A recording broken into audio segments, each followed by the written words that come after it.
There are two factors that make or break a revolution or authoritarian takeover. The first is which way the security forces go. Do the police or military just kind of step aside while a mob comes in and removes by force government authorities they disagree with? Does the military follow the unconstitutional or legally gray orders of an executive seeking to expand and centralize power and control? The second factor is the existence of competing legitimate authorities. For example, during the American Revolution, there was the Continental Congress. It was seen as a legitimate lawmaking body that competed with the crown. During the French Revolution, the Estates General, many members of the Estates General walked out and formed the National Assembly and said, "We are now the lawmaking body." So, security forces and government officials had to pick. Do we listen to the crown and what's left of the Estates General, or do we listen to the National Assembly?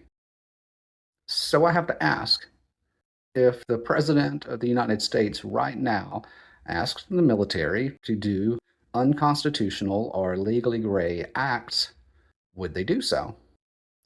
And what competing legitimate authorities could they listen to? Now, baked into the United States Constitution, these competing institutions already exist. There's the judicial branch and the legislative branch. But if they're not united, then they don't really stand in the way. And they may even go along with an authoritarian takeover, for that matter. So I ask again, are there any competing authorities that federal military or security forces could listen to? Well, you could have the state governments, but they're legitimate lawmaking authorities, and state security forces might listen to them or would likely listen to them. But would federal security forces listen to a governor, even if the office is in that state? Probably not.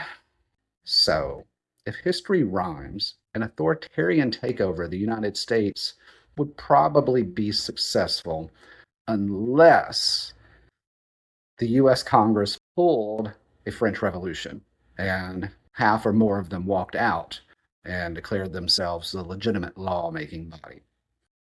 The other option that might work is if states who disagreed with an authoritarian takeover organized together and created a new Congress or legislative body that federal authorities could then say is the legitimate government.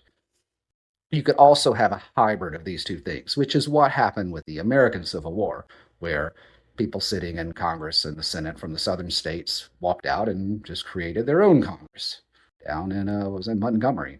Then they moved it to Richmond. It's a little different because in that case it was to create a separate government.